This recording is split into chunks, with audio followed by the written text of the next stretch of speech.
वो कहते हैं ना कि यार जब आप चढ़ती कलाओं में होते हैं ना तो लोग पता है सलूट पे सलूट मारते रहते हैं और आपको बोला जाता है कि यार कितना डिसिप्लिन्ड आदमी है ये, सुबह उठ जाता है, कितनी सारी पिक्चरें कर लेता है, घर बार में ध्यान दे रहा है, कितना बढ़िया काम हो गया।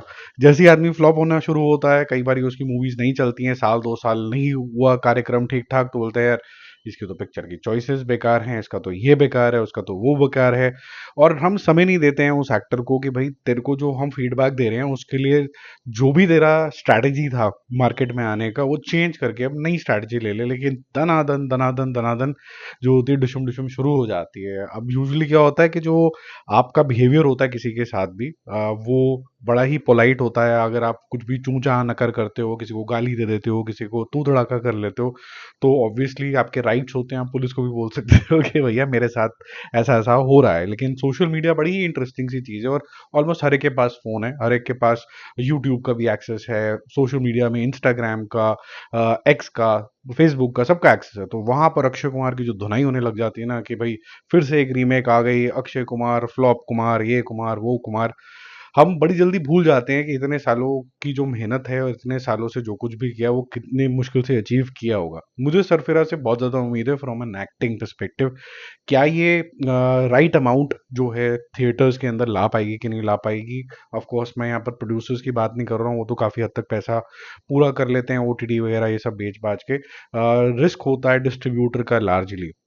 आजकल डिस्ट्रीब्यूटर भी वैसे स्मार्ट होते चले जा रहे हैं। इस तरीके की मूवी और इस तरीके के एक्टर जो थोड़ा सा बहुत ज़्यादा अच्छा परफॉर्म नहीं कर रहे होते हैं, वो भी बहुत सारी कंडीशंस रख लेते हैं।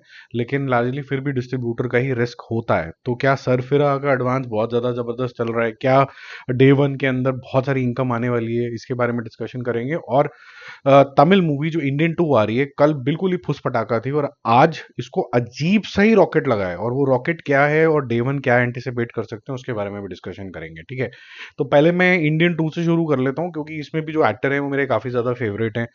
मैं किसी का फ़ैन तो नहीं हूँ किसी भी एक्टर का, क्योंकि मुझे नहीं लगता कि वो ये फैंडम में जाते हैं ना तो आदमी एक्सट्रीमिस्ट हो जाता है। लेकिन मुझे बहुत ज़्यादा मेहनत अच्छी लगती है कमल हसन की, नई नई चीज़ें करने की कोशिश करते रहते हैं। और कल एक वीडियो आया था जिस तरीके से चाइना का एक, मैं नाम शायद ढंग से प्रोनाउंस नहीं कर पाऊंगा, लेकिन 117 ईयर्स का आदमी बिल्कुल सही तरीके से मार्शल आर्ट्स कर रहा होता है। और ये दिखाया गया है कि ये जो सेनापति का कैरेक्टर है यहाँ पर जो 100 ईयर्स प्लस है, ये भी वहीं से इंस्पायर हो गए, वहीं से कहीं ना कहीं से सीख साख के उसी के ही स्कूल से शायद आया हुआ, इसीलिए ये सब चीजें कर पा रहा है। तो जो 100 ईयर्स वाला जो हिच है लोगों के दिमाग में कि यार ये इंसान ऐसा कैसे कर सकता है, वो भी शायद रिजॉल्व करने की, विद रियल केस करने की कोशिश करी है जो इसके नंबर्स में दिख रहा है। 7.5 करोड़ रुपए की जो है बुकिंग आज हुई है, ताबड़तोड़ तरीके से लोग बटन पे बटन पे बटन पे दबाते चले जा रहे हैं। 4.13 लाख टिकटें बिक चुकी हैं। अगर मैं जो मेन सेक्टर है इसका, तमिल भाषा जो है इसकी प्राइमरी भाषा है, उसमें 5.2 करोड़ रुपीस की बुकिंग हो गई है, 2.8 लाख टिकटें बिक चुकी हैं। सेकंड बेस्ट जो है वो है तेलुगु, उसमें 2 करोड़ रुपए की इनकम हो चुकी है, 1.2 लाख टिकटें बिक चुकी हैं। हिंदी पिकअप हो रहा है, लेकिन तमिल बहुत ज़्यादा इम्पैक्ट हिंदी मार्केट में नहीं करता अनलेस अनटिल कोई बहुत ज़्यादा पॉनियन सेल्वन टाइप की मूवी हो। तो इसमें 20 लाख रुपए का इनकम आ चुका है, करीबन 13,000 टिकटें बिक चुकी हैं। अब इस स्पीड से अगर देखा जाए तो जो कि 7.5 आज है, तो 12 से 13 करोड़ रुपीस का एडवांस होगा आज लेट नाइट तक, बहुत ताबड़तोड़ तरीके से होगा। और ये ओपन होगी 20 प्लस 25 प्लस से।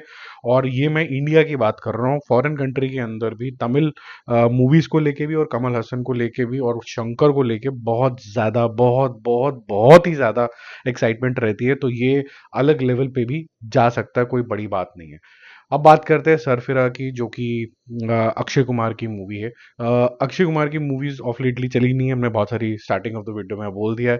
इसकी टोटल टिकटें अभी तक जो बिकी हैं वो है 35 लाख की। 17,000 टिकट्स बिक चुकी हैं। 201 रुपए का बहुत ही मीगर सा, स्मॉल सा एवरेज टिकट वैल्यू है। बहुत ज़्यादा आगे जाना चाहिए था, बट मेरा वरी वहाँ शुरू हो जाता है जब दिल्ली एनसीआर के अंदर जो मेन गढ़ है अक्षय कुमार का, पंजाब हो गया, पंजाब में सिर्फ 2 लाख की टिकटें बिकी हैं, दिल्ली में सिर्फ 5 लाख की टिकटें बिकी हैं, मुंबई में सिर्फ 5 लाख की, 4.95 लाख की टिकटें बिकी हैं। तो इतनी कम जब टिकटें बिकती हैं अपने गढ़ के अंदर, तो people are losing trust. Now ये ट्रस्ट का मतलब ये नहीं होता कि ये इंसान जो है फेड आउट हो गया है। इसका मतलब ये हो गया है कि भाई साहब जरा थांबा, पब्लिक आपसे प्यार करती है, लेकिन आप वो नहीं कर रहे हो जो हमें चाहिए। तो होपफुली जल्दी ही उनकी कोई ऐसी पिक्चर आएँगी जो लोगों को अच्छी लगेगी, जिसमें बाल भी लहरा रहे होंगे, मुक्के भी चल रहे होंगे, राउडी राठौड़ का जो रूप था, विक्रम राठौड़ का असली रूप जो है वो देखने को मिलेगा, hopefully, keeping my fingers crossed.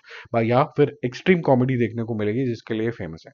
अब डे 1 का जो एडवांस है, इस स्पीड से ऐसा लग रहा है कि हायर साइड पे 90 लाख के आसपास, बहुत ही ऑप्टिमिस्टिक अगर मैं हो जाऊं, तो वहां जाता हुआ नजर आ रहा है। जिसमें आप ये कह सकते हो कि अगर अक्षय कुमार के जो फैंस हैं डे वन में, वो तो जो ट्रू फैंस हैं वो तो फिर भी चले ही जाएंगे देखने के लिए, और यहाँ पर एक्टिंग के लिए तो इनको शाबाशी मिलने ही वाली है, जैसा ट्रेलर लग रहा है। बाकी मूवी देखने के बाद पता चलेगा। ये 3 साढ़े 3 करोड़ रुपए पे बहुत अच्छी किस्मत हुई तो खुलेगा। तो विच मीन्स के ये another pathetic show off Akshay Kumar है। बट मैं ये बोलूंगा कि इनकी जो चॉइसेस हैं, इन्होंने जो भी सोचा होगा, वो इम्प्लीमेंट होते होते 2 3 साल लग जाते हैं। अब वहां से स्ट्रैटेजी चेंज करने का मतलब है कि इस उम्र के अंदर चेंज लाना और फिर उसके बाद दोबारा से उठना इम्पॉसिबल नहीं है। आप सनी देओल को देख लीजिए, क्या रिटर्न है, मतलब जबरदस्त।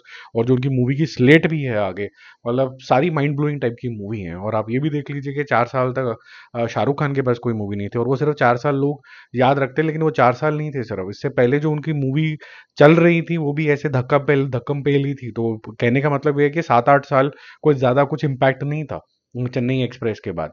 तो वो जब नहीं था, तो क्या हुआ फिर अचानक से जब पॉज लिया, सोचा कि पब्लिक को शाहरुख खान का क्या देखना है, और वैसी मूवी आई तो ताबड़तोड़ तरीके से तो भैया पता नहीं बरसात ही हो गई, ये तो बताने की बात ही नहीं है। तो होपफुली अक्षय कुमार के साथ भी ये होगा। अक्षय कुमार कभी भी इतना बड़ा स्टार नहीं था कि भाई 200 300 करोड़ आ रहे हैं, लेकिन ही वॉज वन ऑफ दो stars who would make the film in a very controlled budget, and he will give you somewhere around 150 to 200 crore के बीच का बिजनेस, जिससे सब लोग हैप्पी गो लकी होके चले जाएंगे। किसी किसी केस में प्रॉफिट शेयरिंग भी हो जाएगी। तो अगर 100 सवा 100 करोड़ भी क्रॉस करी तो प्रॉफिट हो जाया करता था। पैडमैन वैडमैन के अगर हम एग्जाम्पल लें, तो ये उसी वे ऑफ फिल्म प्रोडक्शन के अंदर आना पड़ेगा। ज़्यादातर जो इनकी मूवीज़ हैं वो केप टाउन, जो इनकी खुद की प्रोडक्शन हाउस है, उसके अंदर है। तो नेक्स्ट फ्यू मेरे ख्याल से जो मूवीज़ हैं, इनको बस कसम खा लेनी चाहिए कि मुझे 50 करोड़ रुपए से 1 रुपया भी ऊपर बजट जाने के देने नहीं चाहिए। अपनी फीस छोड़ के वो प्रॉफिट में से आएगी। 50 crore should be the higher limit for Akshay Kumar, कि इससे ज़्यादा मुझे करनी ही नहीं है 50। और अगर मैं हाउसफुल डीए वाली टाइप की मूवी कर रहा हूँ जहां पर दुनिया पैसे लगा रही है, वो जितना लगाना चाहती है लगाते रहे। उसकी इक्विटी भी है तो लोग देखने भी जाएंगे। बाकी हम जल्दी मिलेंगे और रिव्यूज और अपडेट के साथ। Stay connected, bye bye, and don't forget to subscribe the channel.